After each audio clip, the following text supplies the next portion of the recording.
Because this brother teaches on mathematics from another technological perspective. This brother here, I am honored to have him here today, and I want y'all to give him a well-deserved round of applause. The one, the only, Joshua. Sarah in the building! Lord of mercy. Thank you, brother. Yeah. Happy birthday, man. Happy birthday. One day. Yeah. I say breath day. That's my thing. Oh, yeah, I like that's that. when you take your first breath. Right, yeah, I like that. That's how, I love that. you know, I think it's the mother's birthday. I always say happy birthday to the mother. You know what I mean? Because they give birth, right? They give birth. So I say happy birthday to the mothers. It's the day that they gave birth. So, but I'm like, I didn't give birth that day. So don't hit me with the birthday. I start breathing that day though. You know what I mean? So I'm like, that's my breath day. Because I know people used to say Earth Day, and I was like, that's cool. But I was on the earth, just mama was carrying me around, but I was on the earth. Right. So that ain't really when I got to Earth. So I was just really plotting with it. Like, what is that? I said, that's when I started breathing. Yeah. That's when we went. Yes. And I went, you know what I mean? The spirit, the breath. So yeah, peace. How y'all feeling, y'all? Great. Yeah, y'all looking like me, bundling up, making sure we stay a little comfy up in here. Yeah. You know, this thing that I've been talking about lately with people, this math thing, is really the best way I know how to talk about spirituality amongst the crowd of people, right? And I think that if people took time to really understand their own spirituality, they will see there's math all into it, right? Like Yes. anybody in here who has any type of something that you have a methodology, if you have a method, you have a practice, you have a ritual, you'll find some math in there, right? At least every one that I've ever heard of. All the oracles are based on binary that I know of. So I started to realize no matter what we do as a people, I'm looking at y'all. Y'all look cultural. Look like y'all know something about some Black history, right? And if that's the case, y'all know that it seems like y'all are the type of people who know that Black people could be in a better position if left to our own devices, right? Yes. Right? For sure. Okay. And so y'all also look like the type of people who would put in some energy to try to get us to these better positions. Am I right? Y'all put in some effort, some energies, and yet we still have found ourselves not quite there yet, right? Right? It's an uncomfortable thing to talk about decades into dealing with this, right? Like, it's not fun. It's not sexy to be like, hey, y'all, we ain't winning yet. Right. We talk about our progress and that, and I'm not mad at the progress, but I don't want us to be in this indefinite, we shall overcome one day. Yeah. I'm like, what's the level that we're aiming for, right? And that's why I start kind of digging into the math of things, because that's when we get more specific. That's when we get out of the ambiguity. That's when we get out of being able to just talk our way through something. And you got to actually like prove it to me, like show me something for real. Because, you know, I know y'all done seen the internet. There's some scammers out here, right? Yeah. There's scammers out here in the world. So how do we know? How do we know when we're being scammed? You know what I mean? Like, how do we know if somebody's really running the game on us? How do we know? Like, we got our vibe, right? We can feel vibrations. I say that's our math sense. I call our ability to feel vibrations our math sense. Do y'all understand that? Should I break that down? And y'all like, nah, bruh, clearly that's what that is. Give me some feedback. Because sometimes I think I'm saying something so basic and they be like, Joshua, what are you talking about? So I'm like, I got to get feedback. Like, what's my audience know about? What do y'all know? So I'm saying this math thing is our ability to feel vibrations, to interact with vibrations. Does that make sense to y'all, me saying that? Okay. So if that's the case, I don't understand why I hear so much of us saying, I don't like math. I'm not good at math, right? We say that a lot. We say that a lot. I hear that a lot from adults and children. It's kind of amongst our people, like somehow that's not our thing, right?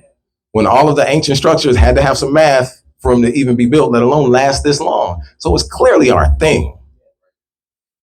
Us dancing and making music, that's all math. So it's clearly our thing. But when we say math out of our mouth, instead of talking about ancient this and dance that and fast twitch muscles and we good at sports, when somebody says math, all of a sudden we're like, oh, I'm not good at that.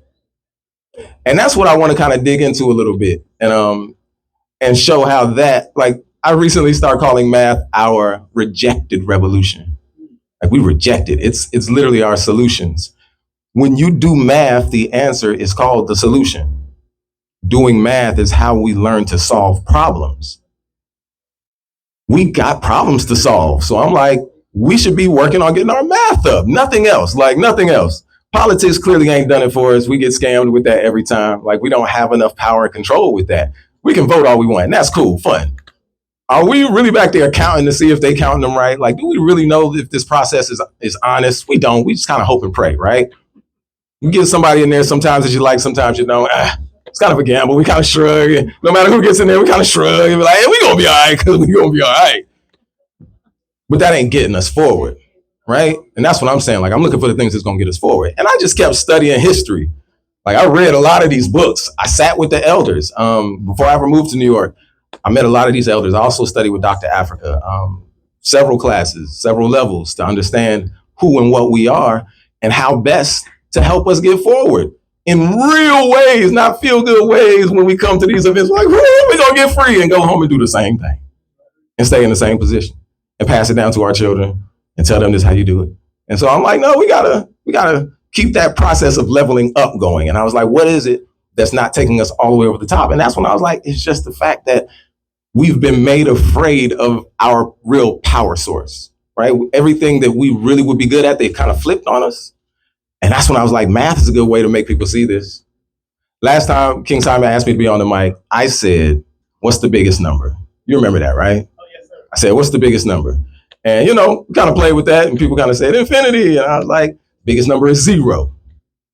And he's like, huh? And I'm like, see, this is what I'm saying. Like, if we've been taught to look at things in a certain way, that's how you're going to approach it. If we say 0 means nothing and it's the lowest number and that's how you've been taught, then you're not going to see 0 as the birthplace of all potential, right? They said it's nothing there, and when it's actually where everything comes from. It's everything unmanifested. But this time, let's talk about 1. This is a individual society that we live in. The number 1, they call it, right? Going for the number 1 spot. Jesus was the only begotten son. Neo was the one. Jet Li was the one. Highlanders, there can be only one. Like, that's a big part of the culture that you hear. The one. When you're in school, you got to be the valedictorian. The one, right? Like, who's the alpha? The one. But the way that they present a 1 is as if it's an individual. It's singular. It's not nobody else. It's just that 1. But that's the exact opposite of what 1 means. If you take the actual other way to say 1, which they teach it in math. In math, when y'all remember the little number blocks, they give you the 1 block, then the 10 blocks, and then the 100 blocks. Y'all remember that, right? 1, the 10, and 100. Do you remember what the 1 block is called? Anybody remember that word? It's a unit. A unit, which is the root word of unity. Come on now. The word unit is 1, but 1 means all the things as 1, not an individual piece and part. Do that. So look, I am 1 person with a whole bunch of organs working together, a whole bunch of cells working together, a whole bunch of systems working together, but I'm just 1 being. We are 1 community made out of multiple people, right? We are 1 earth made out of. So it all comes from the 1. Ra, or helium, hydrogen, right? They got the same exact symbol. I don't know if you ever paid attention, but in chemistry, the hydrogen symbol is a circle with the dot. And in chemistry, Ra is the circle with the dot. And they're both representing solar energy, this unity principle, this idea that the 1 is in everything. Because if we look at math, every number is divisible by only 1 number, and that's the number 1. 1 goes into every number. That's the only number that does that, right? And they told you this in school, but then they told you 1 is all by itself when it's literally everywhere. It's with everybody. It is what everything is made up out of. 2 is just 2 1s, right? 2 units, right? 3 is 3 units. Helium is 2 hydrogens. Like, I'm not saying nothing new, but I'm trying to reprogram your brain on how to look at the fact that there's 1 of us, not 1 of me. If we could think like that again, because that's our nature. That's how we think and that's how we teach when we're not being raised, fed, religified, and governed by people who are division minded. What is division? Does anybody know? Y'all know what it is? Tell me. Tell me. What's the vision? What's the vision? What'd you say? I said we don't. He said something. You said breaking it down. Making less. Something less than what it is. Subtraction. Exaggerated subtraction. He said exaggerated subtraction. It's fancy subtraction. Fancy subtraction. Let's be specific. Division is subtracting until you get to 0. Or as close as you can to it. You might get a remainder. Division is subtracting until you get to 0, or you might get a remainder, which we call a fraction. Now, we live in a society that's constantly trying to divide us, right?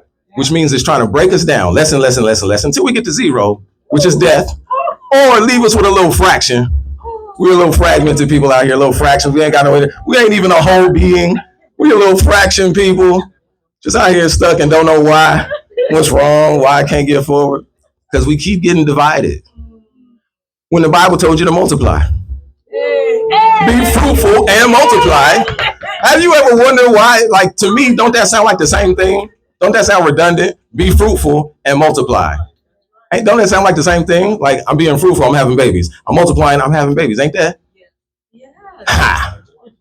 So being fruitful is like having babies, but I would venture to say multiplying is more like networking.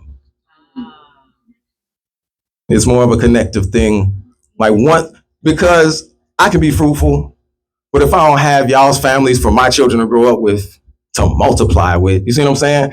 I'm adding unto myself, but multiplying is groups of adding, right? Adding in groups. So I can add by myself, but I need to multiply with y'all's children and y'all's families for my one village to exist. I need an actual village to exist. If I don't have a village, then I'm disabled. You get what I'm saying? I've lost a limb. I can't function properly. And yet people still gonna expect me to function properly out here. They still gonna be like, Joshua, you're a grown man and you should be able to do all the things that a grown man can do. And I'm out here limping. I ain't got no village. You know what I'm saying? And they just see my physical vessel is like, no, your body is working just fine. I'm like, this is my body though. If this isn't working just fine, I'm not okay. I'm not okay. And y'all know this. Y'all know this. It's just that we taught wrong all the time. And so I'm just trying to show us how to look at this thing again. 0 and 1 are really the only numbers you have to concern yourself with. Everything else is manifestations of those two. It's like a yin and a yang. That's why everybody's got this duality principle. 0 and 1 can take you all the way to infinity. How do you do it? Between 0 and 1, it doesn't matter if it's an inch or a foot or a mile. Between 0 and 1, there's a halfway point. There's a midpoint. We call that half. You know what I mean? 1 over 2, 1 divided by 2, right? Then I could take that half and divide it in half, and I get 1 over 4. And I could take that 1/4, that quarter, and divide it in half and get 1/8, and then 1/16, and 1/32, 1/64, 1/28, and it will never stop, ever. I'll keep going half and half and half and half and half and half, and it'll get smaller and smaller and smaller and smaller to infinity and beyond. It'll never stop. And this is just between 0 and 1. Why do I need any more numbers? Yes. Okay, let's bring it back. I want you to come with us. Where are we going? Okay, 0 and 1. Yes. Where did 2 come from? To get the 1 and a half. Well, 0 is one thing and 1 is another thing. That's 2 things right there. So the concept of 2 exists because, okay. You see what I'm saying? Okay. Numbers, the funny thing about numbers, you can't see the dimension you're in. So if I'm number 1, I'm really the second thing. 0 is first, and I'm being called number 1, but this is the second thing. So there's 2 things once you say number 1. 1 comes in as a duality. 0 and 1 come together. They cannot come by themselves. How do you know to put it over the 2 for 1? Because a fraction is just dividing. And I'm saying I've got this one length and I'm dividing it equally into two parts. Okay. I've got 1 inch, 1 foot, and I'm going to cut it right in half. So now it is 2 parts. One piece turned into 2 parts. That's my 1/2. All right. Okay. Thank you. Wow. Stay with us, because this ain't hard. It ain't even hard. I'll walk slower when I need to, but thank you for doing that. Thank you for asking me to keep us up. So what I'm saying is, once we cut that in half, then we can cut that half in half, and that gives us a quarter, right? You take $1 and half of that is 50 cents. Half of that is 25 cents. Half of that is 125,000. We don't have a coin for that, but you can keep halving and halving and halving and halving and halving and halving and halving to infinity. You never have to stop that. So what I'm saying is, between just 0 and 1, you have infinity and all the things that come with it. So that's why our people have learned how to do the simple things and then expand that. And we call it fractals nowadays. Kafun, you asked about fractals before, correct? I wanted to come back to that. Yes. So the idea of a fractal is just that, is that all I'm going to do is cut it in half. That's my starting point, right? And I'm going to repeat that over and over and over and over and over. Every time I get a new thing, I'm going to do my same thing to it again. That's what a fractal is. It's a repetitive, simple thing. It doesn't have to be simple, but most of them are, because that's how you get complexity. So if I start with a 1, I'm going to chop it in half. That's my fractal. So I chop that in half, and then I chop those 2 in half. Then I chop those 4 in half. Then I chop those 8 in half, and I just keep doing that chop in half. Or I could do the opposite and double it and get the same sequence. I could double the 1 and get 2. I could double the 2 and get 4. Double the 4 and get 8. So it doesn't matter if we're multiplying up to infinity or dividing down to infinity. It's the same exact number sequence. It's a binary sequence either way. Yes. What is 0? Being everywhere. One thing, like, they say you can't divide a number by 0, right? Have y'all heard that before? You can't divide a number by 0. 0 becomes itself. It's kind of like, It's considered like they say undefined. undefined number. It's an undefined number. And really, if you graph it, you can see what that's talking about. We're not graphing, so I don't want to go that route. I want to say it to you in a different way. Think about it like this. Dividing means cut it up into equal pieces. That's what it means. So how can I cut something up into 0 equal pieces? Right? Or like taking 1 and cutting it up into 0 is just 1. So like so let's say we've got a cake right here. And I'm like, all right, and I count up everybody as 10 people in here. I can cut that cake up into 10 slices. But instead of that, I say, I'm going to cut this cake up into 0 slices. How? That's what we're talking about right now. How do you divide by 0? You see what I'm saying? Like, because remember we said dividing is taking away until you get to 0. If I'm taking 0 away, it's not going anywhere. It's still there, right? What is 0? It's potential. I can't take your potential out of you, is what they're saying. Like, I can't cut the potential out of you. I can't do that, because the potential is that God, the blackness of God, the imagination stage of God, right? And 1 is like the shining light. So you got to have the darkness and the light for this life interplay that we have, right? We are the shadows made between light and its reflection of itself. So if that's the case, we're just like, I always talk about, you see that machine in the hospital with your heartbeat. And that's literally the 0 and the 1 of your existence. And your heartbeat is measuring your yin and yang magnetism. How much time you're spending close to yin, that's yang up there. How much time you spending close to yin, like between your mother and father energy. Like, like a child, if they want something from their mama, and they can get that hug from mama, but they can get maybe that $1 from dad or something, or dad let them have a snack or something, right? They run back and forth between mom and dad, between grandpop and grandmom, right? Because they know who will give them what. They need the male and the female dynamic. That's what our heartbeat is doing that they showing you on that screen. We're going back and forth between yin and yang, between 0 and 1. That's all there is our existence between the mother and fatherness of God, the I am and I am not, the I'm looking at me and I'm being looked at by me. You was about to say something? I just wanted to touch on how you said divide by 0 and another way to explain it. Yeah, because I wanted to come back to it. Thank There's you. nothing you can take away from something, from someone, or anything to make it any less. That's like another way of saying it. Like, there's nothing you can take away from me that'll make me any less than who I am. which makes you always whole. See? But that's how you said to help people to get what that means. Once you get it, you realize nobody can take anything away from it. But we don't get it, so we allow ourselves to be taken away from it. And we become less than. Once you get it, you're like, there's no way we can stop it. Right? So Thank you. It's like unshakable peace. it's like Yeah, something like that. untouchable. Yeah. But you gotta get it. It's pathetic. So eventually, like I thought. Oh, okay. I would say not to mention that 0 is the number for our men, which is nothingness. Exactly. Which is eternal peace. Yeah, the eternal peace that's always there. Like you got to realize, like you can't subtract 0. You can't take 0. You know, like if I try to subtract 0 from you, 8 minus 0 is still 8, right? 8 divided by 0, they say you can't even do that. You can't cut this up. 8 plus 0, even if I add 0 to you, it's not changing. And that's what I mean by I say it's just always being there. She said, "What is 0 doing?" I said, "It's just being there. You can't add it or take it away from. It's there. It's the isness of God. It's just like you can't get. There's nothing you can do to escape me."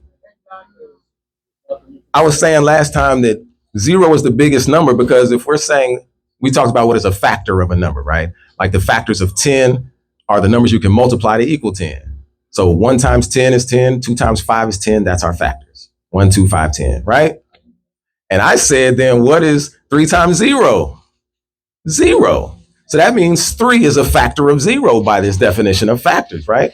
And then if I keep going, 8 times 0, 100 times 0, anything I say times 0 equals 0. Therefore, every number that you could ever think of and say is a factor of 0. So 0 then has to be the biggest number because every other number is a factor of it. That's what I'm saying. Like we don't even look at, they tell us how these things work, but then give us a wrong interpretation of it. So then we're kind of limited. Like y'all remember Atari? Yeah. A couple of y'all look like y'all remember Atari? Y'all look like y'all maybe my age or a couple of days older. So that was like, I don't know, 4-bit, 8-bit. I think that was an 8-bit system. And by that, I mean, when you look at the game, it's like 8 little squares that they using to animate, right? Like per inch, let's say, right? So every inch I got on the screen, I could put 8 little dots in there. Any color I want or not put dots in there to make different shapes, right? But then, I don't know if y'all remember a system called N64, Nintendo 64. So they went from 8 to 16 to 32 to 64. And that was like in 2000. So what I'm saying is they're going up this binary sequence because that's all you can really do when you get into technology is these binary sequences. That's why I'm keep saying, understand the duality of 0 and 1 before you do anything else. Understand that duality because the binary sequence comes straight out of that. And that's where we get computers from and Oracle systems from and all of that. And I'm like, if y'all tap into that as a collective, as a crew, if we walk around knowing this with each other, if we can see each other in a yin phase or a yang phase and know what that really means and where that's at, we can support each other a lot better. True. You know what I mean? Like sister was talking about the cycles of perimenopause and menopause. That's like understanding a cycle, right? These are cycles that people go through. Patterns and cycles, our understanding of that, we call it math. I always say it's just math is about relationships. And the relationship as your body is going through its cycle and the earth goes through its cycles and the cosmos goes through its cycle, everything is cycling. If you start seeing the patterns, then you can do things with those patterns, right? We know when it's harvest season. We know it's the season to tap a tree to get syrup out of maple out of it. It's knowing the seasons, the cycles, the patterns, and then using it. That's the part that I think we're not applying ourselves enough with is applying math towards our freedom, our solutions, like in a real intentional way, really thinking like that. Like, you know what? We need to make sure we're training enough engineers in our community, not basketball players, not football players. We got enough rappers and singers and dancers. We got the arts on lock. But we also got like engineers out there. They just not enough of us, right? That's getting the same props, the same love and value and appreciation as sports stars and whatnot and entertainers. And I'm like, let's get these priorities right. And what I'm always saying is that if you can get the math right, it's hard to scam you. If somebody comes to tell me 2 + 5 = blue, I got questions, right? Like I'm gonna pause you. I'm gonna be like, show me that. Show me that on paper, because I had a different answer coming in my head. You got to show me how you got there. And if you can take me there, cool. But if you cannot, I'm gonna stick with my 2 + 2 = 4. You see what I'm saying? Like that's what I mean about once you understand the math, they can't run the little social hustles and the scams and the games on you. You can check things for yourself. We oftentimes don't always know how to do the high level math, which is why we have Oracle systems, because those are our calculators. Those are spirit calculators, literally that. And so if you can really understand that, that's why they've gotten to what they're calling Chat GPT now, right? I'm telling you, computers are a binary system, just like the Oracle. We go to the Oracle and ask it questions and get answers that we got to interpret. They go to Chat GPT and ask it questions. You see what I'm saying? Tell me this thing that I can't figure out, and you can go tap into all these resources in the universe to give me a good answer. And Oracle, Chat GPT, you see why they're going the route they're going with it, why it's kind of driving them crazy. I don't know if you see they driving themselves crazy with Chat GPT, committing suicide and all kind of like, yeah, they're going into delusional states and things because it's a false god. Yes. Yes. The connection between math and physics. What is that about? The connection between math and physics. So physics being the study of physical things, right? Math is the relationships that makes physical things. I wanted to demonstrate this out, but I'll close with this. That's a great question. Let's talk about that. Look, a point. I said this in a video recently. A point. Y'all know what a point is in geometry? Yeah. Can anybody tell me? It ain't even got one dimension. It don't have no dimensions. Starting, That's 0 point. What you saying? the starting place. Okay. That's actually a pretty decent answer. And you were saying, No. okay, the starting point, right? That's the point where we start. Because as he was saying, it's like a one-dimensional thing, but that's like if we put it on paper, but that's a dot. That's not a point. A point is a literal, that's a point, right? Anywhere in space is a point. It's not a physical thing. It doesn't have length or height or depth. It's not a thing that you can touch. Everywhere is a point in between us. It's an infinite number of points, right? Point, point, point, point, point, point, point. So let's start there. A point is not a physical thing. We all agree on that, right? Yes. Okay. And then the next thing they do in geometry is make a line. How do they make a line?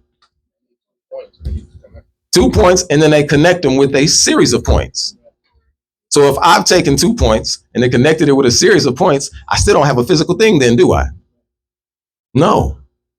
So this line is not physical either. And then we take the line and make triangles and squares and rectangles, which means those can't be physical either. So what we're really talking about is relationships, not physical things. When we're talking about math, we're not talking about physical things. We're talking about relationships. A triangle is directly like, say me and him got a connection. That's a line, right? Me and him, boom, we talking. But if we have anything else that connects us, like we're both men, boom, there's another point that we can reflect off that we both have a relationship with. I have a connection to male. He has a connection to male. And then we as men have a connection to each other. That's what a triangle is, right? We might like a certain food, like a mango, and we can talk about that all day. That's our connection point. You see what I'm saying? I'm working on this system with a book right now. So that creates a triangle point for us. This book is holding us together. Now, what type of triangles are made out of that? It's her book. So really the power is closer to her, right? So that point is not equally between me and her necessarily. The point is closer to her. I wish I could physically show you this, but imagine here's her, here's me. The point is not right here, it's towards her, right? Here's my triangle point with these 2 points. And so this is measuring how much influence does she have on this project versus how much influence do I have. You see what I'm saying?